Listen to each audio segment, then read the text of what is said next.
가족의 소중함은 알지만 존중받지 못하는 사랑은 의미가 없습니다. 나이 들어 자식에게 의지하려는 부모의 마음과 독립적인 삶을 살고 싶은 자식의 마음 사이에는 때로 큰 골이 생기기도 합니다. 특히 며느리와의 관계는 한국 사회에서 가장 예민한 가족 관계 중 하나입니다. 오늘은 며느리의 홀대로 상처받은 시어머니가 어떻게 상황을 극복하고 진정한 행복을 찾았는지 그 여정을 들려드리겠습니다. 무료 버튼인 구독과 좋아요, 클릭으로 여러분의 마음이 더욱 풍요로워지시길 바랍니다. 우리 아들 민수가 수진이를 처음 집에 데려왔을 때 나는 그 애를 보자마자 마음에 들었어요. 단정하고 예의 바른 모습의 말투도 참 공손했죠. 어머니, 아버님, 처음 뵙겠습니다. 그렇게 인사하는 수진이를 보며 나는 우리 아들이 참 좋은 사람을 만났다고 생각했어요. 결혼식 날 수진이는 더할 나위 없이 아름다웠어요. 하얀 웨딩드레스를 입고 입가에 미소를 머금은 채 걸어오는 모습을 보며 나는 눈물을 참을 수 없었죠. 그날 밤 남편은 내 손을 꼭 잡고 우리 이제 좋은 딸도 생겼네. 라고 말했어요. 우리는 새로운 가족이 된 수진이를 진심으로 환영했답니다. 처음 1년은 모든 것이 꿈만 같았어요. 명절이면 수진이는 항상 일찍 와서 음식 준비를 도왔고 주말이면 종종 아들과 함께 우리 집에 놀러 오곤 했죠. 손주가 생긴다는 소식을 들었을 때는 세상을 다 가진 것 같은 기쁨이 밀려왔어요. 나는 곧 할머니가 된다는 생각에 매일 밤 잠을 설쳤답니다.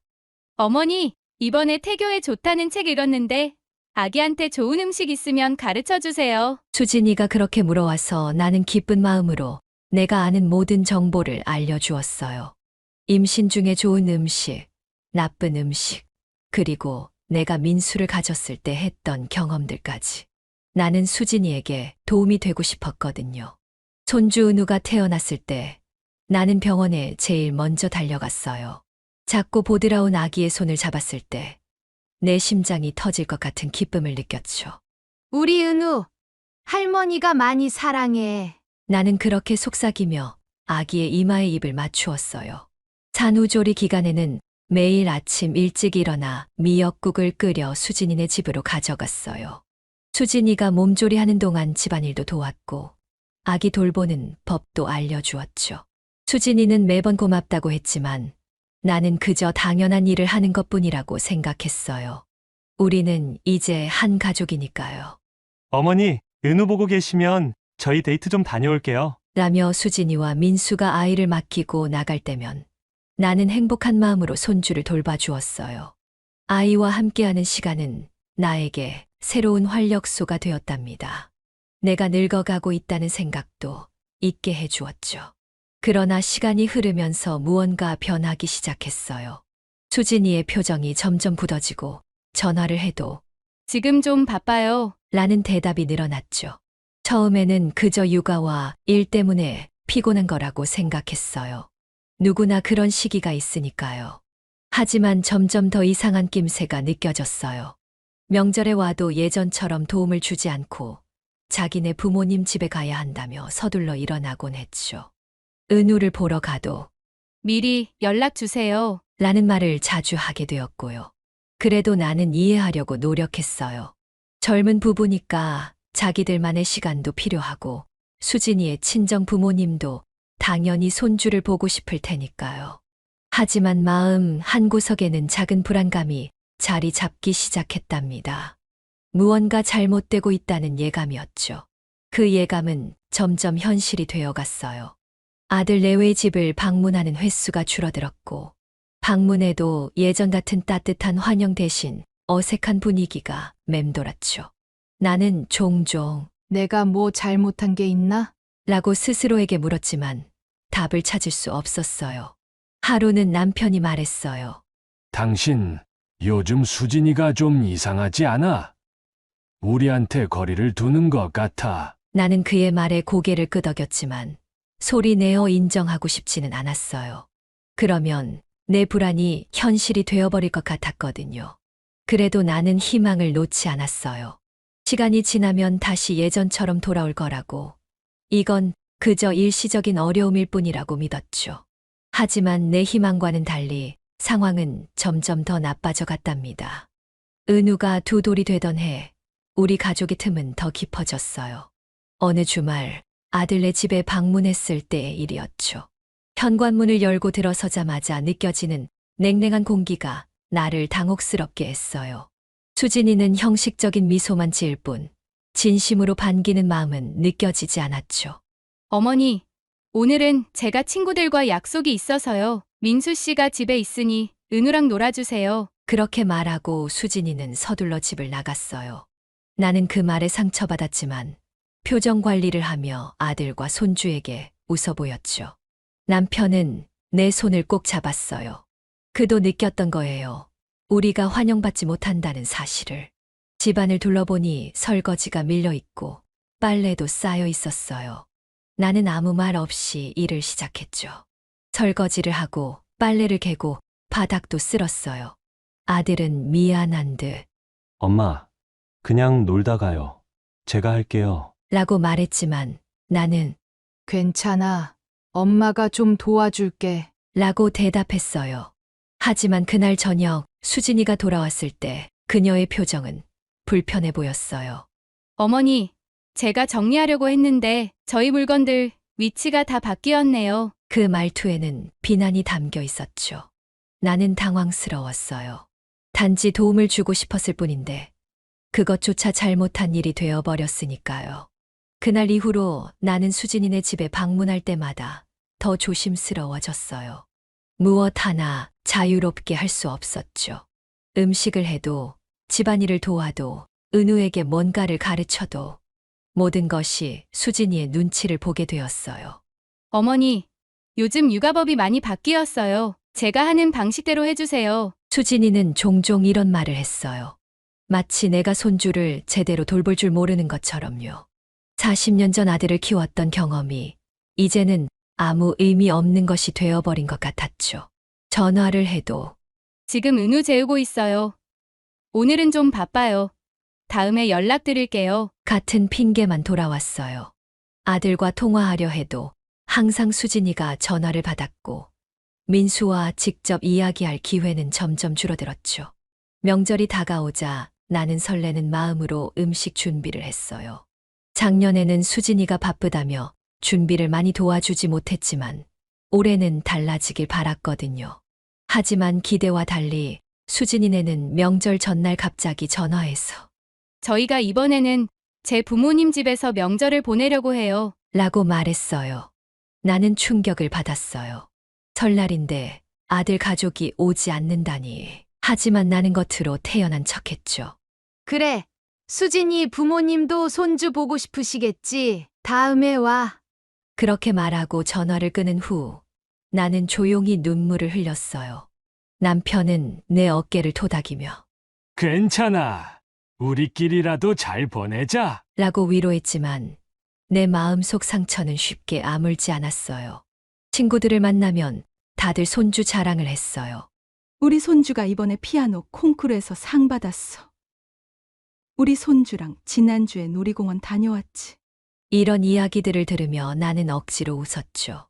하지만 속으로는 나는 왜 손주와 함께할 시간이 이렇게 적은 걸까 하는 서글픔이 밀려왔어요.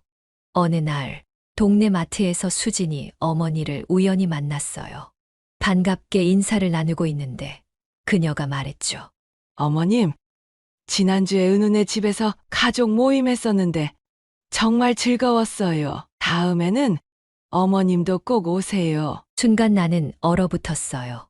가족 모임이라고 우리는 초대받지 못했는데 집에 돌아와 남편에게 그 이야기를 했더니 그는 한숨을 쉬며 말했어요. 당신, 이제 우리도 현실을 받아들여야 할 것 같아. 우리는 이제 그 집안에서 소외된 사람들이야. 그 말이 너무 아팠지만 부정할 수 없는 진실이었어요. 그날 밤 나는 아들에게 전화를 걸었어요.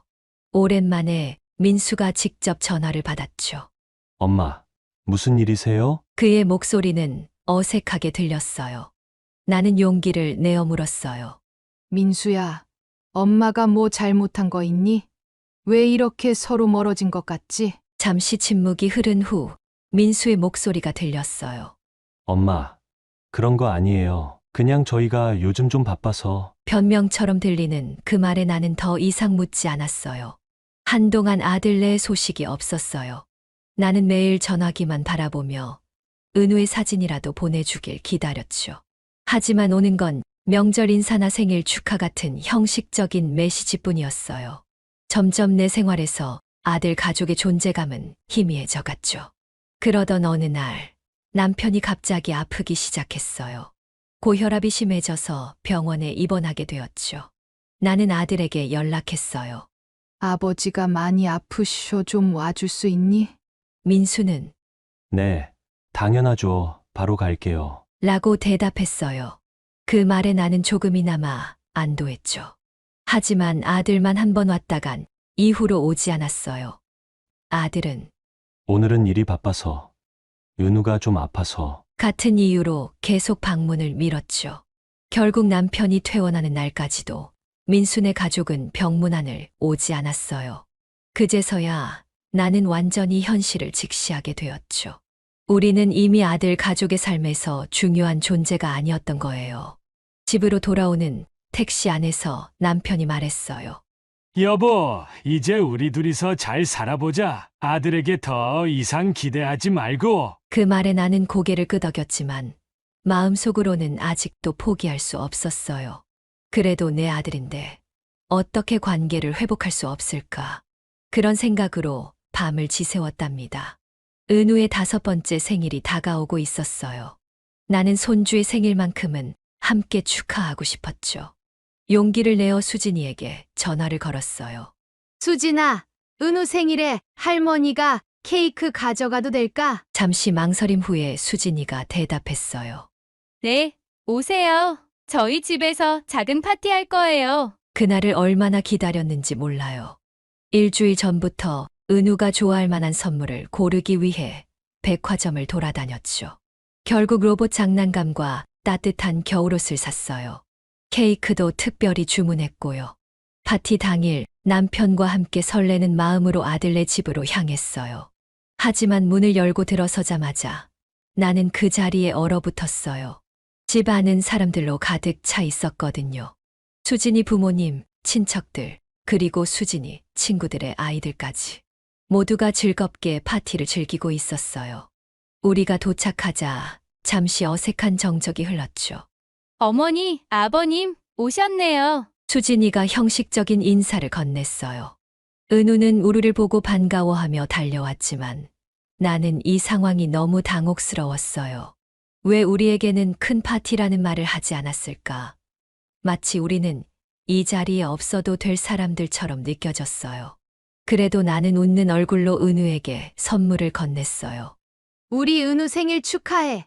할머니가 정말 축하한다. 은우는 기뻐하며 선물을 받았지만 곧 다른 아이들과 놀기 위해 달려갔죠. 나와 남편은 그저 구석에 앉아 있을 뿐이었어요. 파티 내내 나는 철저히 소외감을 느꼈어요. 수진이는 자기 부모님과 친구들에게는 정성껏 대접하면서 우리에게는 간간히 형식적인 말만 건넸죠. 어머니, 음료수 더 필요하세요? 아버님, 케이크 드셨어요? 이런 말들이 오히려 더 서운하게 느껴졌어요. 마치 손님 대하듯 하는 것 같았거든요. 가장 충격적인 순간은 단체 사진을 찍을 때였어요. 수진이가 모두를 불러 모았죠. 자, 이제 가족 사진 찍을게요. 그리고는 자기 부모님과 친척들을 앞으로 불렀어요. 우리는 그저 멀리서 지켜보고 있었죠. 사진을 다 찍고 나서야 수진이가 아, 어머니, 아버님도 한 장 찍을까요? 라고 말했어요. 그 순간 나는 진짜 가족이 아니라는 것을 뼈저리게 느꼈어요. 남편의 얼굴은 굳어 있었어요. 그는 조용히 내 손을 잡았고 우리는 먼저 가볼게. 라고 말하고 파티를 일찍 떠났어요. 집으로 돌아오는 길, 차 안에서 나는 참았던 눈물을 터뜨렸어요. 여보, 우리가 뭘 그렇게 잘못했길래. 남편도 말없이 눈물을 훔쳤어요. 그 후 며칠 동안 나는 계속 그날의 일을 곱씹었어요. 아들에게 전화해 솔직하게 이야기해 볼까도 생각했지만 결국 용기가 나지 않았어요. 만약 아들이 수진이 편을 들면 어떡하지? 그런 두려움이 있었거든요. 대신 나는 수진이 어머니에게 연락했어요. 함께 차라도 마시자고요. 나는 관계를 개선해보고 싶었어요. 다행히 그녀는 흔쾌히 동의했고, 우리는 동네 카페에서 만났죠. 조심스럽게 지난번 파티 때 얘기를 꺼내자 수진이 어머니는 당황한 듯 했어요. 대화가 진행될수록 나는 더 이상한 점을 발견했어요. 수진이 어머니는 은우와 함께한 많은 일상을 이야기했거든요. 주말마다 함께 놀이공원에 가고 매주 저녁 식사를 같이 하고, 그건 우리에겐 허락되지 않았던 것들이었어요. 수진이가 어머님 댁에 자주 가나 봐요. 내가 물었어요. 그녀는 웃으며 대답했죠. 네. 거의 매주요. 은우도 저희 집에서 자고 가기도 하고. 그 말을 들으며 나는 가슴이 찢어지는 것 같았어요. 우리는 겨우 몇 달에 한 번 만날까 말까 했는데, 집에 돌아와 남편에게 그 이야기를 전했어요. 그는 오랫동안 침묵하더니 마침내 입을 열었어요. 이건 단순한 소원함이 아니라 차별이야. 우리는 이제 결단을 내려야 할 것 같아. 다음 날 나는 아들에게 전화를 걸었어요. 이번에는 모든 것을 솔직하게 이야기하기로 마음먹었거든요. 다행히 민수가 전화를 받았어요. 민수야, 엄마가 너랑 진지하게 이야기하고 싶은 게 있어. 떨리는 목소리로 말했어요. 무슨 일이세요, 엄마? 아들의 목소리는 무심했어요. 민수야, 엄마가 솔직하게 물어볼게. 우리가 수진이네 식구들보다 덜 중요한 가족이니? 나는 더 이상 감정을 숨기지 않았어요. 잠시 침묵이 흐른 후 민수가 대답했어요. 엄마, 그게 무슨 말씀이세요? 그런 거 아니에요. 그럼 왜 수진이 부모님은 매주 보면서 우리는 몇 달에 한 번도 못 만나는 거니? 왜 은우 생일 파티에서 우리만 소외됐던 거야? 오랫동안 참았던 서운함이 한꺼번에 쏟아져 나왔어요. 민수의 목소리가 차갑게 변했어요. 엄마, 이런 말씀 드리기 싫지만 수진이가 엄마랑 같이 있을 때 스트레스를 많이 받아요. 엄마가 자꾸 수진이 일에 간섭하고 은우 교육에 대해서도 옛날 방식만 고집하시니까. 그 말은 꼭 칼로 내 심장을 찌르는 것 같았어요. 나는 그저 도움이 되고 싶었을 뿐인데 그것이 간섭으로 느껴졌다니 목소리가 떨리기 시작했어요. 엄마는 그저 도와주고 싶었을 뿐이야. 그게 그렇게 잘못된 일이니? 엄마, 도와주는 거랑 간섭하는 건 달라요. 수진이 말로는 엄마가 매번 오실 때마다 집안 구조를 바꾸고 은우한테 우리가 가르치지 않는 것들을 가르치려고 하시고, 솔직히 저도 좀 힘들어요. 나는 할 말을 잃었어요. 내 아들이, 내가 키운 아들이 이런 말을 하다니 눈물이 왈칵 쏟아졌어요. 그럼 엄마는 이제 어떻게 해야 하는데? 너희 삶에서 완전히 사라져야 하니? 민수는 한숨을 쉬었어요. 엄마, 그런 말씀 마세요. 그냥 좀 거리를 두는 게 서로에게 좋을 것 같아요. 시간이 지나면 나아질 거예요. 전화를 끊고 나서 나는 한동안 움직일 수 없었어요. 내 아들이 날 밀어내다니, 그것도 며느리 때문에. 남편이 내 옆에 와서 앉았어요. 그는 내 이야기를 다 들었던 거예요. 여보, 이제 알겠지? 그가 조용히 말했어요. 우리는 더 이상 기다리지 말아야 해. 이건 단순한 오해가 아니라 의도적인 거야. 나는 고개를 끄덕였어요. 더 이상 부정할 수 없었으니까요. 우리는 정말로 차별받고 있었던 거예요. 내 아들, 내 손주와의 관계에서 나는 2등 시민이 되어버렸어요. 그 생각을 하니 가슴이 찢어질 것 같았죠. 그날 밤 남편과 오랜 대화를 나눴어요. 어떻게 해야 할지, 앞으로 우리의 삶은 어떻게 될지. 많은 눈물을 흘렸지만 결국 한 가지 결론에 도달했어요. 우리는 이제 스스로를 지켜야 했어요. 더 이상 아들 가족에게 사랑과 관심을 구걸하지 않기로 했죠. 그 전화 이후 나는 아들네에 연락하지 않기로 결심했어요. 물론 쉬운 일은 아니었죠. 매일 아침 눈을 뜨면 손주 은우 생각이 제일 먼저 났으니까요. 은우가 무엇을 먹고 어떻게 지내는지 궁금했지만 전화기를 들지 않았어요. 내 자존심이 허락하지 않았거든요. 남편은 내 결정을 존중해 주었어요. 시간이 약이야. 언젠가는 민수도 깨닫게 될 거야. 그의 말에 위로를 받으며 나는 하루하루를 버텼어요. 처음에는 힘들었어요. 습관처럼 전화기를 들다가 멈추고 마트에서 은우 좋아하는 과자를 보면 자동으로 손이 가다가 그만두고 그래도 시간이 지날수록 조금씩 익숙해졌어요. 그 대신 나는 내 삶에 집중하기 시작했어요. 오랫동안 미뤄뒀던 취미 생활을 다시 시작했죠. 꽃꽂이 교실에 등록하고 동네 합창단에도 들어갔어요. 남편과 함께 일주일에 2번씩 공원을 산책하는 습관도 들였고요. 놀랍게도 내 마음의 상처가 조금씩 아물기 시작했어요. 하루 종일 아들 생각, 손주 생각으로 마음 아파하던 날들이 줄어들었죠. 내게도 내 삶이 있다는 것을 깨달았어요. 비록 엄마와 할머니라는 역할은 잠시 내려놓았지만 나 자신으로서의 삶은 여전히 살 가치가 있었어요. 3달이 지났을 때 처음으로 아들에게서 연락이 왔어요. 명절이 다가오니 함께 보내자는 내용이었죠. 내 마음은 흔들렸어요. 은우도 보고 싶고 아들과의 관계도 회복하고 싶었으니까요. 하지만 남편이 내 손을 꼭 잡았어요. 여보, 섣불리 결정하지 말아요. 명절이라고 갑자기 생각난 거야. 진심으로 미안해하거나 관계를 개선하려는 노력 없이 그냥 형식적으로 오라는 거라면 우리가 또 상처받을 수 있어. 남편의 말이 맞았어요. 나는 아들에게 정중하게 거절 메시지를 보냈어요. 민수야, 엄마랑 아빠는 이번 명절에 친구들과 여행 계획이 있어. 다음에 시간 될 때 만나자. 그리고 정말로 남편과 함께 제주도 여행을 계획했어요. 여행은 우리 부부에게 큰 위로가 되었어요. 오랜만에 마음 편히 웃고 새로운 경험을 하며 활력을 되찾았죠. 제주도의 아름다운 풍경 속에서 나는 문득 깨달았어요. 내 행복은 결국 내가 만들어가는 것이라고요. 집에 돌아왔을 때 아들에게서 또 연락이 왔어요. 이번에는 전화였죠. 엄마, 은우가 할머니 너무 보고 싶대요. 한번 와주실 수 있어요? 그 말에 내 심장은 쿵쾅거렸어요. 은우가 나를 찾는다니 얼마나 기쁜 일인지 몰라요. 하지만 이번에도 나는 냉정함을 유지했어요.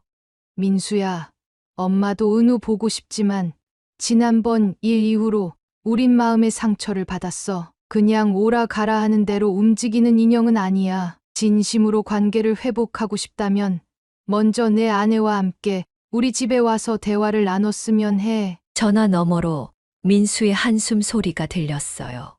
알겠어요. 엄마, 수진이랑 이야기해 볼게요. 하지만 그 후로 아무 연락도 없었어요. 역시 수진이는 우리와의 관계 회복에 관심이 없었던 거예요. 그렇게 또 시간이 흘렀어요. 은우의 6번째 생일이 다가왔지만 이번에는 초대장도 없었어요. 마음이 아팠지만 이제는 견딜만 했어요. 대신 나는 작은 선물과 카드를 택배로 보냈죠. 우리 은우 생일 축하해. 할머니가 많이 사랑해. 간단한 메시지와 함께요. 놀랍게도 며칠 후 은우에게서 그림이 담긴 편지가 왔어요. 삐뚤빼뚤한 글씨로 할머니 고마워요. 사랑해요. 라고 적혀 있었죠. 그 작은 종이 한 장이 내게는 무엇보다 소중한 선물이었어요. 적어도 은우의 마음 속에는 내가 여전히 할머니였으니까요. 그 편지를 받고 나는 마음을 정리했어요. 비록 아들과 며느리와의 관계는 냉랭해졌지만 은우와는 언젠가 다시 가까워질 수 있을 거라고 믿기로 했죠. 그때까지 나는 내 삶을 충실히 살아가며 기다리기로 했어요. 하루는 합창단 연습을 마치고 집으로 돌아오는 길에 우연히 수진이를 마주쳤어요. 슈퍼마켓 앞이었는데 그녀는 나를 보고 얼른 고개를 돌렸어요.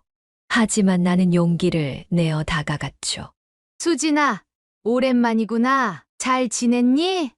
내 목소리는 떨리지 않았어요. 이제는 그녀에게 상처받을 것이 두렵지 않았으니까요.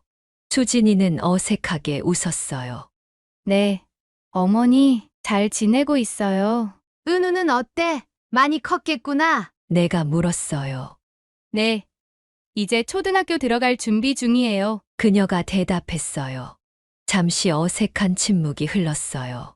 그때 내가 말했죠. 수진아, 우리 사이에 많은 일이 있었지만 난 여전히 너희 가족의 행복을 바래. 특히 은우가 건강하게 자라길 바래. 언제든 도움이 필요하면 연락해. 수진이의 눈에 잠시 놀란 기색이 스쳤어요.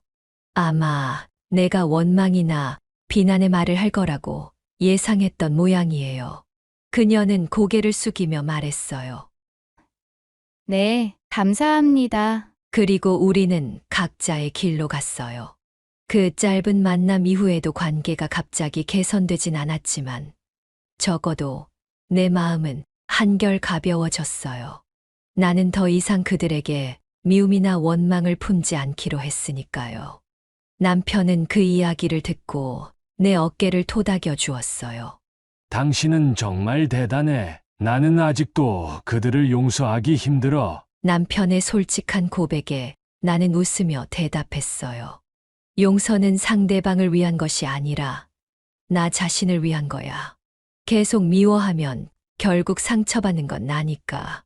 그렇게 우리 부부는 아들 가족과 거리를 둔 채 조용히 우리만의 삶을 살아갔어요. 가끔 은우에게 편지와 선물을 보내고 그의 답장을 기다리는 것이 작은 기쁨이 되었죠. 완전한 단절은 아니었지만 이전과 같은 관계로 돌아갈 수는 없었어요.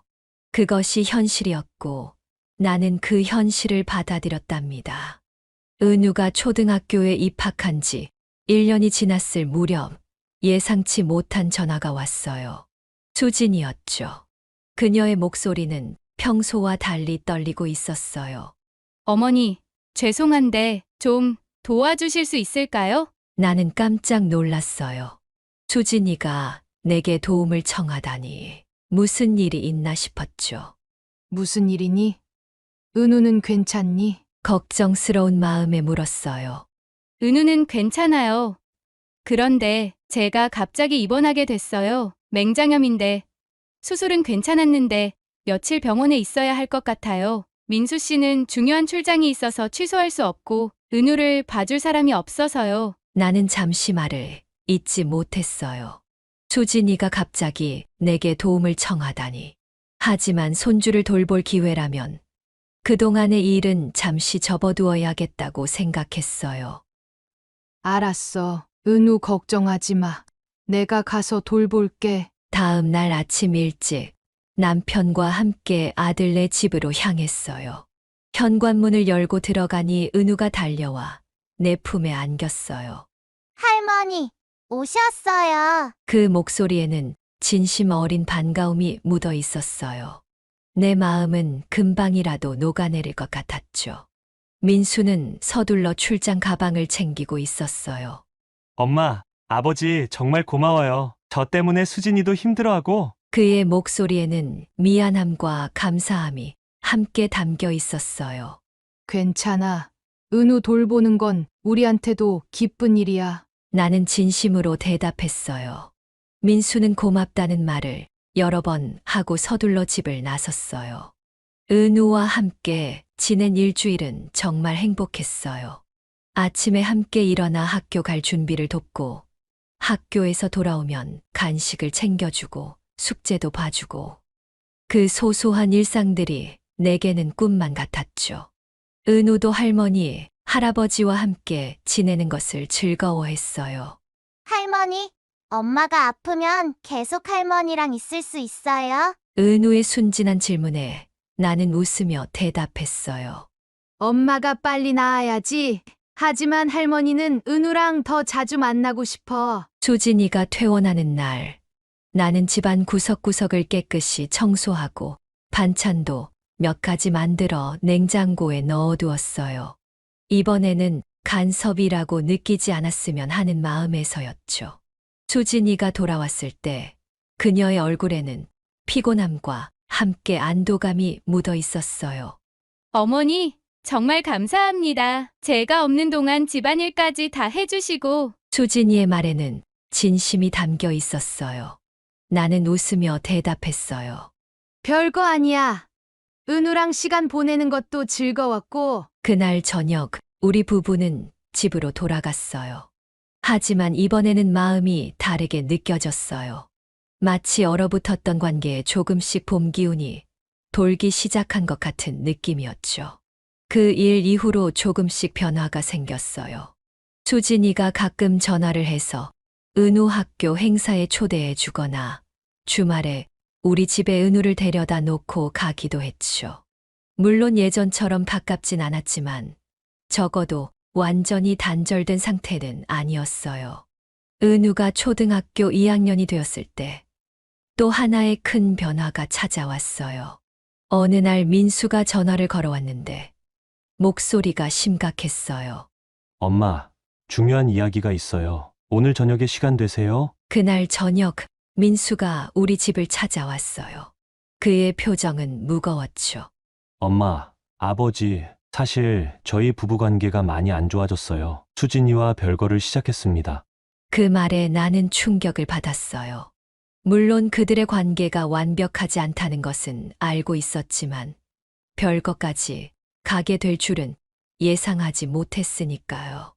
무슨 일이 있었던 거니? 조심스럽게 물었어요. 민수는 한숨을 쉬었어요. 여러 가지요. 서로 안 맞는 부분이 너무 많았어요. 그리고 수진이가 다른 사람을 만나고 있는 것 같기도 하고. 그의 목소리가 떨렸어요. 내 마음은 복잡했어요. 한편으로는 며느리에게 서운했던 마음이 있었지만 또 한편으로는 내 아들이 상처받는 모습을 보는 것이 너무 아팠으니까요. 민수야, 어떻게 하고 싶은지 엄마에게 말해봐. 지금은 은우가 제일 걱정이에요. 저희가 어떻게 되든 은우만큼은 행복하게 자랐으면 좋겠어요. 그래서 엄마, 아버지가 예전처럼 은우 자주 봐주실 수 있을까요? 제가 은우를 데리고 살게 될 것 같은데 직장 일도 있고. 나는 망설임 없이 대답했어요. 당연하지. 우리가 있잖니. 은우는 걱정하지 마. 할머니, 할아버지가 얼마든지 도울게. 그날 이후로 우리 가족의 모습은 많이 달라졌어요.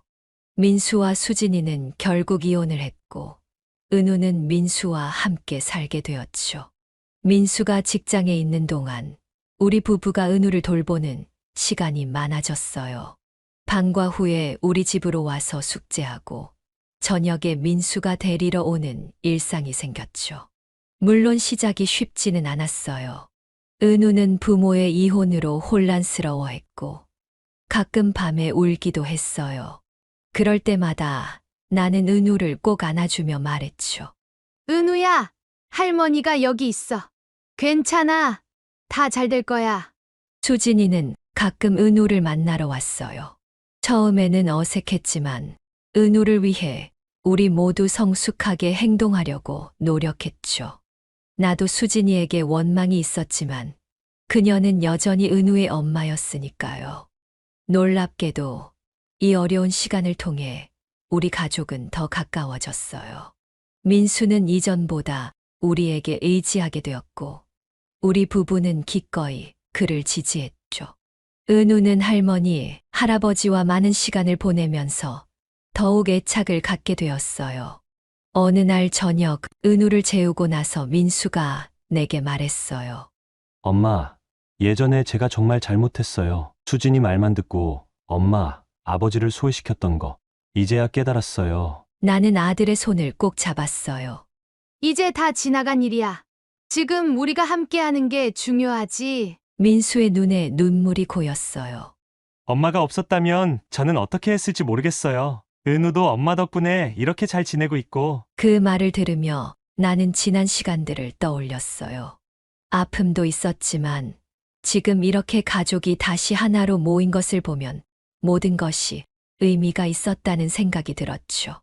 민수야, 가족은 언제나 함께하는 거야. 좋을 때도, 힘들 때도. 내가 말했어요. 그리고 며칠 후 은우가 학교에서 가족 행사가 있다며 초대장을 건네줬어요.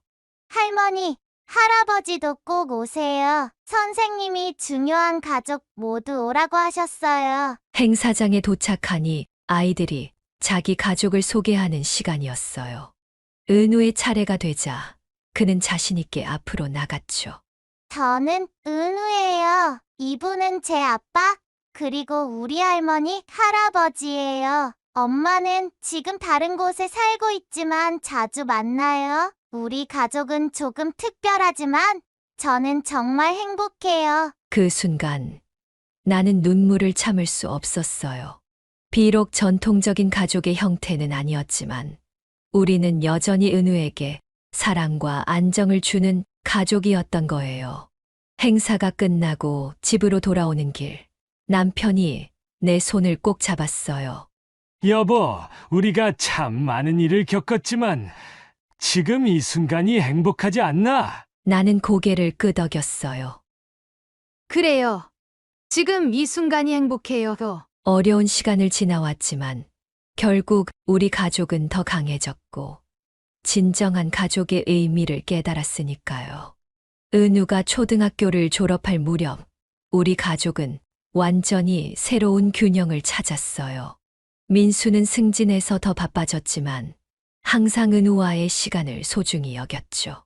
우리 부부는 은우가 학교에서 돌아오면 숙제를 도와주고 저녁을 함께 먹고 민수가 퇴근할 때까지 보살폈어요. 수진이는 은우의 인생에서 완전히 사라지지는 않았어요. 그녀는 한 달에 2번 정도 은우를 만났고 중요한 행사에도 참석했죠. 처음에는 어색했지만 시간이 지나면서 우리 모두 은우를 위해 문명적인 관계를 유지하는 법을 배웠어요. 어느 날 수진이가 나를 따로 만나자고 했어요. 카페에서 그녀를 기다리는 동안 내 마음은 조금 긴장되었어요.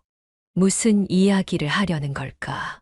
그녀가 도착했을 때 예전과는 다른 모습이 보였어요. 더 편안해 보였고 눈빛도 달랐죠. 어머니, 오랜만에 이렇게 단둘이 만나네요. 수진이가 말했어요. 나는 미소 지었어요. 그러게. 무슨 이야기가 하고 싶었니? 수진이는 잠시 자신의 커피 잔을 만지작거리더니 용기를 내어 말했어요.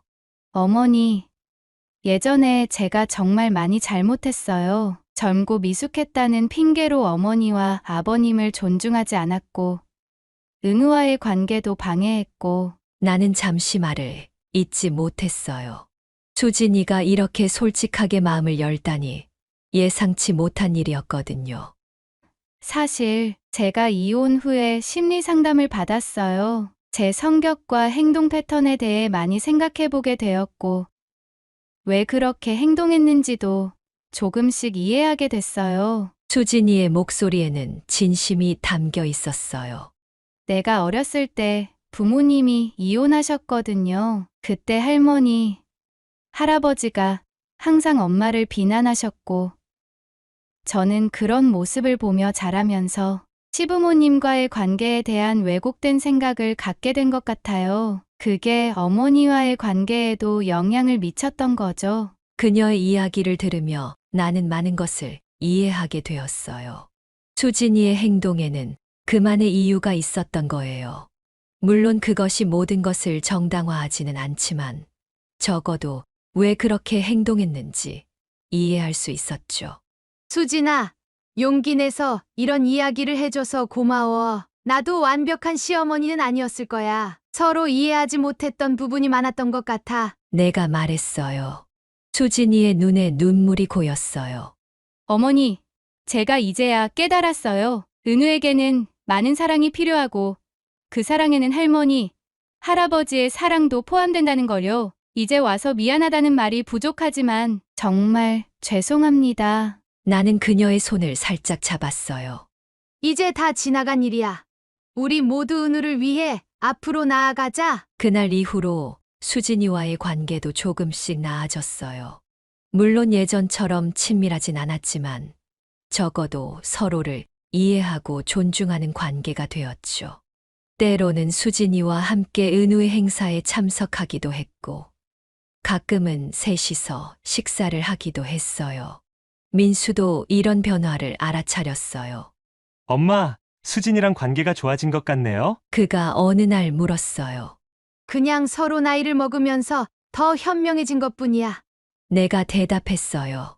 모두가 은우를 위한다는 한 가지 목표를 가지고 있으니까. 은우가 중학교에 들어갔을 때 남편이 갑자기 건강이 악화되었어요. 심장병이 발견되어 큰 수술을 받아야 했죠. 그 소식을 들은 민수는 회사에 장기 휴가를 내고 아버지를 돌보기로 했어요. 수진이도 도움을 줬어요. 그녀는 종종 음식을 만들어 가져오거나 은우를 데리고 병원에 문병을 가기도 했죠. 수술은 성공적이었지만 남편의 회복은 더디게 진행되었어요. 그 기간 동안 우리 가족은 더욱 단단해졌어요.